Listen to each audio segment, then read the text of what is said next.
तस्सत् अखण्डमण्डलाकारं व्याप्तं येन चराचरं तत्पदं दर्शितं येन तस्मै श्री गुरुवे नमः। अज्ञानान्धस्य लोकस्य ज्ञानाञ्जनशलाकया चक्षुरुन्मीलितं येन तस्मै श्रीगुरुवे नमः। वसुदेवसुतं देवं कंसचाणूरमर्दनं देवकी परमानन्दं कृष्णं वन्दे जगद्गुरुं मायानन्दं जगद्गुरुं। चक्षुषा चैव दिव्येन योगमाविष्करोति यः विश्रुतं विश्वरूपं च तस्मै बुद्धात्मने नमः। परम मंगलमय विश्वरूप परमात्मा एवं परमात्म स्वरूप तत्वदर्शी सदगुरु के चरणों में सादर नमन करके केंद्रीय अध्यात्म विज्ञानशाला ओंकारेश्वर जिला खंडवा मध्य प्रदेश, जो कि 9वें अवतार नारायण भगवान श्री मानंद चैतन्य जी द्वारा स्वधर्म के अनुसार आत्म कल्याण और विश्व कल्याण हेतु संस्थापित है, उसी के अंतर्गत यह संचालित उपकेंद्र मुंगेली छत्तीसगढ़ के 3 दिवसीय वार्षिक ब्रह्म सत्र सम्मेलन के आज दूसरे दिवस के सायंकालीन सत्र में उपस्थित सभी प्रिय भिन्नात्म स्वरूप सज्जनों एवं शक्ति स्वरूपा देवियों एवं पुण्यवान नगर के सभी आदरणीय भाइयों बहनों, सभी का हार्दिक समादर करते हुए अभी ये हम आप सभी केंद्रीय अध्यात्म विज्ञानशाला के अधिकृत उपदेशक परम आदरणीय श्री विश्वरूपानंद जी के माध्यम से प्रयोगात्मक पद्धति से यह तत्व दर्शन बोध प्राप्त कर रहे थे। चूंकि ये संपूर्ण विश्व तत्व का ही स्वरूप है, तत्व एक ही है, एक ब्रह्म द्वितीय नास्ति। तत्व एक ही तत्व है, पर एक ही तत्व को जानने देखने में विस्तार होने में उसका अलग अलग नाम देना पड़ता है, इसलिए तत्वों शब्द लागू नहीं होता है, क्योंकि तत्वों कहते ही बहुवचन जैसा लगने लगता है। तो परमात्मा बहुत बहुवचन, वो बहुत से थोड़ी है, वो तो एक ही है। पर ये अनेकताओं में जो बटा हुआ दिखता है, हमें अज्ञान दृष्टि से जो भिन्न भिन्न दिखता है, पृथक पृथक दिखता है, वो अनेक भावभूतों के देखे एक ही रूप में उसी से विश्व है जाने ब्रह्म संपन्न है वही। यदा भूत पृथक भाव एक स्थम अनुपश्यति तदेव च विस्तारम ब्रह्म संपद्यते तदा। जैसे हम एक पिंडभूत शरीर में अंग की दृष्टि से अनेक होते हैं, उस अंग के नाम हमारे अलग अलग होते हैं। इतने का नाम सिर है तो इसके अंतर्गत ये आँख है, ये कान, नाक, मुंह, जीभ, दांत, हाथ, पैर, पेट, पीठ, बहुत सी ये नाम आ रहे हैं।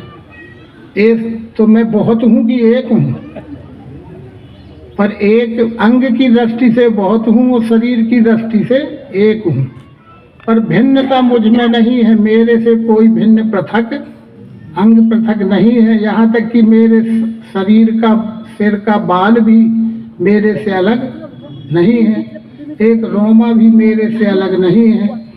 इसी प्रकार से ये धूल का कण भी हो क्यों ना, पर विश्व रूप सब होकर और सब मिलकर है, और इसे ही तत्व दृष्टि से तत्व भी कहते हैं। वो एक ही तत्व है। कहा उसको सादर तत्व बखानी यही विज्ञान मगन मुनि ज्ञानी। ऐसा भवानी पार्वती जी ने भी ये थोड़े पूछा था कि तत्वों के बारे में बतलाओ। तत्वों प्लूरल नंबर उसमें नहीं लगता, वो सिंगुलर प्लूरल सब जिसमें एक रूप हो जाते हैं वो एक रूप शब्द बन जाता है। कहा उसको सादर तत्व बखानी यही विज्ञान मगन मुनि ज्ञानी। अनेक ही एक है, एक ही अनेक है। एक है निराकार दृष्टि से, अनेक है साकार दृष्टि से, और दोनों दृष्टि मिल गई वो कारण दृष्टि परमात्मा है। और वही एक है, वही अनेक है। एक कहेंगे तो अनेक भी है, अनेक कहेंगे तो एक भी है। तो फिर उसको सर्व है कहा, उसे सर्व है कहा। उसे ही भगवान श्री कृष्ण ने पुरुषोत्तम नाम से कहा। और श्रीमद् भगवद गीता में भी एक स्वतंत्र अध्याय ही रखा, 15वां अध्याय पुरुषोत्तम योग। श्रीमद् भगवद गीता की सरणी भी सर्वांग योग से मेल खाती है, और सर्वांग योग श्रीमद् भगवद गीता से मेल खाता है। पहले 5 तत्व 3 गुण का समुच्चय स्वरूप सगुण साकार स्थूल को जो देखे बिना समझे बिना, सगुण को जाने देखे समझे बिना निराकार को नहीं जाना जा सकता, और साकार और निराकार को जाने बिना उसका नाम पुरुषोत्तम है ये भी बोध नहीं किया जा सकता। और साकार निराकार नाम मिलके सब एक ही वस्तु है, वस्तु ही साकार है, वस्तु ही निराकार है, और वस्तु का ही नाम है, वस्तु ही सर्व है। यह त्रिपुटी योग के बिना वस्तु की पहचान नहीं हो सकती है। इसलिए वस्तु की पहचान करने के लिए 3 भाव हैं, पर वस्तु तो अपने आप में सर्व भाव है, भावातीत है। सब भावों का उदय वस्तु से ही है, और सब भावों का विलय भी वस्तु में ही है। इस तरह से वस्तु फिर क्या है? त्रिपुटी रहित भी है और त्रिपुटी सहित भी है, भाव रहित भी है और भाव सहित भी है। जानने के लिए भाव हैं, और जानने के बाद सब भाव एक ही वस्तु में जानो, कल्पित भाव तीन। पर जरूरत क्यों है? निज रूप लखाने को वेदों में कल्पना किए। बिना त्रिविध भाव के जाने वस्तु का पूर्ण जानना नहीं कहलाता है, अधूरा जानना कहलाता है। और तीनों भावों से जान गए तो फिर कुछ भी जानना शेष नहीं रह जाता है, बस न ज्ञातम अवशिष्यते। ये त्रिपुटी योग ही शास्त्र है, त्रिपुटी योग ज्ञान ही शास्त्र ज्ञान है। इसके विरोधी जो भी है वो सब स्वजीव की मानव निर्मित स्वबुद्धि की कल्पना है। ऐसा भगवान कृष्ण जी ने कह दिया कि अर्जुन अध्यात्म ज्ञान नित्यत्वम तत्व ज्ञान अर्थ दर्शनम एतद् ज्ञानम इति प्रोक्तम शेष ज्ञानम कथ्यते। यह विश्व का रूप भी विश्व रूप परमात्मा है, ऐसा तत्वदर्शी से तत्वतः बोध प्राप्त करो। तो वो बोध कराने की प्रक्रिया वो जानते हैं कि बोध कैसे होता है, शब्दों में हो जाएगा कि कर्मकांड से हो जाएगा कि विद्वान बनाने से बोध हो जाएगा, ये वो जाने कि कैसे हो जाएगा। हम बिना उसके पास गए अपने मन से सोचते हैं कि हम पढ़ लिख गए तो हो गई, हम अपने कर्म कांड कर लेते हैं तो हो गया, या हमने घर बार छोड़ के देखो हम सब कितने बड़े त्यागी, हमारे बराबर त्यागी कौन होगा।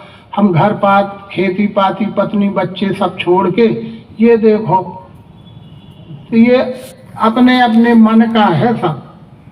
लेकिन यथार्थ में तो वो तीनों की जरूरत इसमें नहीं है। यथार्थ जानने के लिए इन तीनों की जरूरत ही नहीं है, और जानने के बाद उसकी भी जरूरत नहीं है। जानने के लिए केवल और केवल प्रयोग की जरूरत है, और वो सद्गुरु जानते हैं कि प्रयोग की जरूरत है तो प्रयोग समझा देते हैं। तो फिर छोड़ना क्या है और पकड़ना क्या है वो खुद बोध हो जाता है। प्रवृत्तम च निवृत्तम च, किस कार्य में लगना है, उस किस कार्य में छोड़ना है, क्या लेना है और क्या छोड़ना है, स्वविवेक उत्पन्न हो जाता है। इसलिए फिर वो स्वकर्म में लगता है। और सुबह ही बात हो रही थी कि दुष्कर्म छोड़ता है, स्वकर्म और दुष्कर्म। पर बिना विवेक के तो पता ही नहीं चलता कि स्वकर्म क्या है और दुष्कर्म क्या है। अपने अधिकार प्राप्त कर्तव्य का सदाचार ईमानदारी से व्यवहार में पालन करना, यही स्वधर्म है। और यही स्वधर्मे निधनम श्रेय पर धर्म भयावह, भगवान श्री कृष्ण कहते हैं। और अपने निज मूल स्वरूप को न जानकर इस दिखने वाले से ही कि गैर समझ के, दूसरा समझ के, इसी से लूटना, ठगना, छल कपट, बेईमानी करके अपने व्यष्टि स्वार्थ साधना और अपने को चतुर कहना, ये चालाकी पूर्ण चतुराई के कर्म सब ये सब दुष्कर्म ही हैं। केवल कोई ये मत समझे कि खाना पीना भर दुष्कर्म है और वे मोटी मोटी बातें हैं वे भर दुष्कर्म है। ये भगवान कृष्ण की नज़र में यह सब दुष्कृत ही है। अपने निज मूल स्वरूप को न जानने से जो भी मानव मात्र के साथ, प्राणी मात्र के साथ दुर्व्यवहार होता है, ये विश्व की कीमती वस्तुओं का दुरुपयोग होता है, ये दुष्कृत नहीं है तो क्या है? आज हमें पानी उपलब्ध मिल रहा है, ठीक है, प्रकृति की वस्तु है, मानवता के लिए जरूरी है, एक बूंद बिना भी हमारा जीवन नहीं चल सकता, पर हमारे नल की टोंटी बंद ही नहीं हो रही अगर मिल रहा है। तो आखिर विश्व की वह कीमती वस्तु का दुरुपयोग हो रहा है ना, जिसका हम दुरुपयोग कर रहे हैं उसी के लिए कोई तरस रहा है, कोई जीव उसके लिए ही तरस रहा और हमें मिल रहा है तो हम दुरुपयोग कर रहे हैं, तो ये क्या हुआ? ये सब दुष्कृत ही है, ऐसा मत समझो। क्योंकि ये सब संपत्ति रघुपति के आही, ये सारी पृथ्वी, सारा जल, सारा अग्नि, सारा वायु, सारा आकाश, सारा अन्न, ये सब किसका है? कौन है ये प्रभु का ही स्वयं रूप है। ये सब प्रभु ही इन सब स्वरूपों में है। ऐसा बोध होने पर इन सब का सदुपयोग होना और सदुपयोग करना, यही धर्म है और यही कर्म है।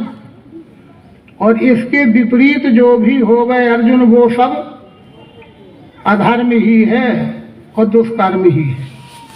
अब सोच ले, अब फिर जब समझ में आती है कि सर्वार्थांश विपरीतांश बुद्धि तपार्थतामसी, हे अर्जुन, जब संसारी मनुष्यों की बुद्धि तमोगुण प्रधान हो जाती है तो वो धर्म को अधर्म कहते हैं और अधर्म को धर्म कहते हैं।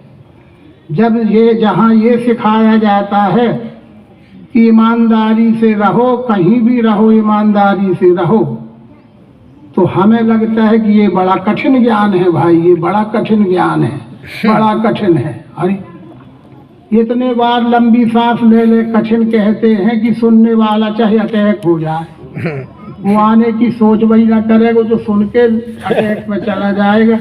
भैया वहाँ मत जाना, बड़ा कठिन है, बड़ा कठिन है। अरे बढ़ता ही बूढ़ है, न जाने कौन कौन शब्द लगा लगा के उसको वो मिसगाइडा करते हैं, समझ लो, वो भी एक पकड़ है। जो ज्यादा ऐसी बातें करे, जानो वो खुद तो समझ गया है, वो पूरा समझ रहा है, लेकिन और ना अब इसको समझने पावे, इसलिए ऐसा कह दो कि वो बिल्कुल ही निराश हो जाए।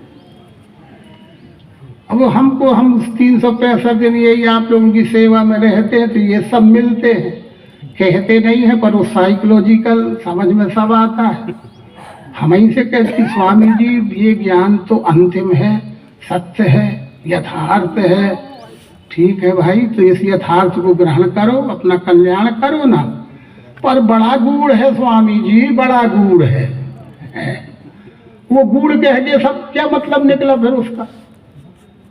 तो जब वो दूसरों से पूछवाओ कि इनकी क्या बात है, ये गूढ़ गूढ़ भर कहते रहते हैं, क्या है? पहले तो आते थे, गूढ़ भी कहते थे, अच्छी बात है, पर अब तो आना भी बंद कर दिया, पर गूढ़ कह के फुर्सत हो गए। तो खुद से बताने में आदमी संकोच करता है, अपने साथी से बता दिया। गूढ़ कुछ नहीं है, समझ में मेरी भी सब आता है। क्या मैं नादान हूँ? क्यों ना समझूंगा, मेरी समझ में सब बात आती है, बात बिल्कुल सही है, लेकिन आज थोड़ी सी बात यह है कि वो ईमानदारी से चलना बताते हैं। इसलिए अब गूढ़ कह के पिंड छुड़ाओ, गूढ़ कह के फुर्सत पाओ, नहीं लोग कहेंगे तुम इतने बड़े विद्वान थे, हम तुमको समझदार समझते थे, तुम उनकी बातों को गूढ़ कहते हो। तो तुमसे ज्यादा बड़े विद्वान है क्या वो? तुम क्यों उनकी बातों को गूढ़ कहते हो? अब तो फिर हकीकत आ जाती है सामने की बात, तो हम भी पूरी पूरी समझते हैं, लेकिन गूढ़ इसलिए कहते हैं कि ईमानदारी से तो चलने को कहा जाता है। तो फिर अब हो गई बात।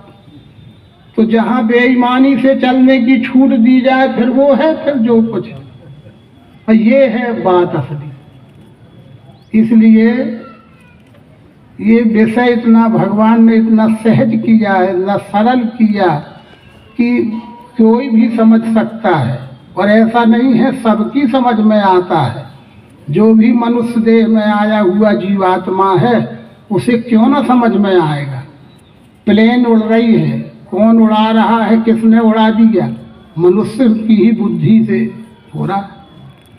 पानी में जहाज चल रहे हैं, आकाश में प्लेन उड़ रहे हैं, बड़े बड़े से काम, छोटे से छोटा काम कौन कर रहा है? मनुष्य के माध्यम से हो रहे हैं ना। तो फिर ज्ञान कोई आकाशी पाताली चीज है कि मनुष्य भर न समझेगा तो कौन समझेगा? मनुष्य तो पूरा पूरा समझेगा, पूरा पूरा समझता ही है, समझता ही है। लेकिन वो जो ना समझ बनता है, जानो वो समझदार से ज्यादा समझ रहा है, वो ज्यादा समझदार से ज्यादा समझदार है। तब वो कहता है कि यदि ये विश्व ही ईश्वर तो है, ये तो है ही है, उसे ना कहने का सामर्थ्य किसे है? लेकिन मैं भी इस विश्व को स्वीकार कर लूंगा ईश्वर के रूप में, तो फिर समस्या ये मेरे लिए खड़ी हो जाएगी कि मैं अपनी इच्छाओं की पूर्ति कहाँ से करूंगा मनमाने ढंग से। ठीक, मैं क्रोध, रोग रुतबा, अपना पद का, धन का रुतबा किसको दिखाऊंगा? फिर सभी विश्व रूप है तो फिर मेरा रुतबा कहाँ चलेगा? और मेरे घर में संसार की संपत्ति आके कैसे इकट्ठी होगी? फिर तब है वो उमा जे संत ज्ञान रस विगत काम मद क्रोध, और निज प्रभु में देखें जगत तो कासन करें विरोध। ये बैर और विरोध करने का कारण यही है कि हम समझ नहीं पाए हैं। और यदि समझ भी गए हैं, समझदार के पास जाओगे तो क्यों ना आएगा समझ में। अगर समझ भी रहे हैं तो हमारे स्वार्थ आड़े आ रहे हैं, हम उनको नहीं छोड़ना चाहते। तो वो जगह पसंद आती है जहाँ ये कहा जाए कि कुछ भी करो, हमें देव तुम्हारा सब ठीक है। प्रगट चार पद धर्म के कलि में एक प्रधान, एन कैन विधि दीन है दान करे कल्याण। प्रगट चार पद धर्म के कलि में एक प्रधान, एन कैन प्रकारेण कैसे भी हो, कैसा भी धन हो कमाओ, कैसा भी धन हो कमाओ। धन आ जाता है तो उसमें सब ढक जाता है, धन आ जाता है तो उसमें सब ढक जाता है, सारे ऐब ढक जाते हैं धनवान के। तो एन के प्रकारेण कैसे भी हो धन कमाओ। धन आ जाएगा तो इज्जत, शोहरत, मान, प्रतिष्ठा सब मिलने लगती है, सारे ऐब और दुर्गुण में ढक जाता है धन से। ऐसे शिक्षा दी जाने लगी तो वहाँ अच्छा लगने लगा कि वो जगह बड़ी अच्छी कहाई, फिर वो तो फिर अच्छी बात न कहलाई कि प्रगट चार पद धर्म के कलि में एक प्रधान, और एन केन प्रकारेण कैसे भी हो। पद पे एक बेर तो आ जाओ, फिर पद पर बने रहना तो हमारे हाथ में। फिर एक बार धन तो आ जाए, फिर धनवान बने रहना भी हमारे ही हाथ में है, उसमें हमारे सब ऐब छुपे रहेंगे। क्यों? एन कैन विधि दीन है दान करे कल्याण। उसमें का कुछ हिस्सा यहाँ देते जाओ, कुछ में का हिस्सा यहाँ कुछ देते जाओ, तो यहाँ से करंट तुमको मिलता रहेगा, तो तुम्हारा संरक्षण बना रहेगा। ऐसा घालमेल हो गया है। ऐसा घालमेल हो जाने के कारण यथार्थ को हम जानत हूँ अस प्रभु परिहरि, तो फिर काहे न विपत्ति जाल नर पर ही। भगवान शंकर कहते हैं पार्वती वो जानबूझ के अनजान बागड़े बन रहे हैं। अरे बड़े भाग मानुष तन पावा ऐसे जब हो, नर सामान्य कबने देही ऐसे जब हो। तो इतनी सी बात को कहते भी समझ में नहीं आती है। माने जो कहता है समझ में नहीं आती है वो ज्यादा समझदार हो गया, वो हमसे ज्यादा समझ रहा है। कि तुम इस पंडाल के अंदर बैठ के समझने वाले चलते रहना ईमानदारी से, ये बात सही है, तुम चलते रहना, पर हम तो भैया नहीं चल पाएंगे, भूखे मरते हैं ईमानदारी वाले। तो तुम मरना भूखे, हम थोड़ी भूखे मरने आदमी बने हैं। अपने अपने मन की थ्योरी, मन के कोटेशन निकाल लिए गए कि जो ईमानदार भूखे मरते हैं। तो जिसको भूखा मरना हो इस पंडाल में आता जाता रहे, ज्ञान सुनता रहे इनका, वो भूखा मरता रहेगा, भूखा मरता रहेगा। अरे बेईमानी की चिकनी चुपड़ी ना मिलेगी पर भूखा कोई नहीं मरेगा। वो निश्चय हो जाता है कि हम ईमानदारी की रूखी सूखी खाएंगे, पर रूखी सूखी खाए के ठंडा पानी पी, और चिकनी चुपड़ी देख के मत ललचाओ जी। और तुम बेईमानी की चिकनी चुपड़ी खाओगे तो फिर ईडी का छापा पड़वाई करेगा, फिर सीबीआई और इनकम टैक्स दुनियादारी क्यों ना तुमको घसीट के ले जाके जेल में पहुंचाए। तो आज जब निवेदन के साथ कहा जाता है भैया ईमानदारी, तो कहते हैं ईमानदारी बतलाते हो, बिना बेईमानी के कोई बड़ा आदमी हुआ? हमें तो बड़े आदमी होने, ईमानदार थोड़ी बनने हैं। तो फिर अब काय का सत्संग रह गया, क्या करोगे सत्संग का फिर? पर जिनको सदाचार ईमानदारी से जीवन जीना है, जिनको नैतिकता पूर्ण सज्जनता का जीवन जीना है, जिनको सुख शांति का जीवन जीना है, उन्हें तो सत्संगत अति प्यारी, उन्हें सत्संगति ही प्यारी होती है। तो हम आपका प्रेम सत्संग से है, इसलिए श्रीमद् भगवत गीता का 15वां अध्याय पर्याप्त समय है, हो जाएगा, जितना होगा उतना हो जाएगा। जरूरी नहीं है कि पूरा अभी आज ही हो जाए, कल भी हो तो हो जाएगा, वो अपने तो समझने बैठे हैं। 15वां अध्याय छोटा भी है और पुरुषोत्तम योग पर आधारित। तो जो 7वां अध्याय है श्रीमद् भगवत गीता के 7वें अध्याय तक एक तरह से सगुण साकार का ही निरूपण किया गया है विशेष रूप से। जैसे सर्वांग योग के 5वें अध्याय तक सगुण साकार की पहचान कराई गई है प्रयोग सहित। यही तत्पर है दृश्य विराट इस नाम से, सबों को दिखता है प्रत्यक्ष जानते नहीं। और फिर 6वें अध्याय में अब अक्षरात्मा को जानने की सुरीति है, 6वें अध्याय में यह निरूपण कर दिया गया है। और इसी तरह से श्रीमद् भगवत गीता का 7वां अध्याय विशेष रूप से सगुण साकार को समझाने के लिए है।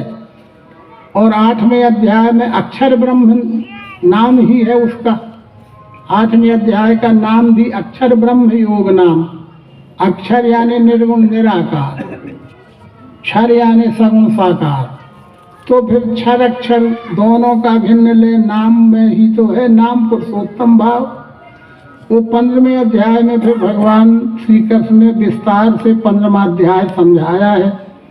हम आप चूंकि सर्वांग योग को समझ रहे हैं, सर्वांग योग में हमारी आपकी श्रद्धा है।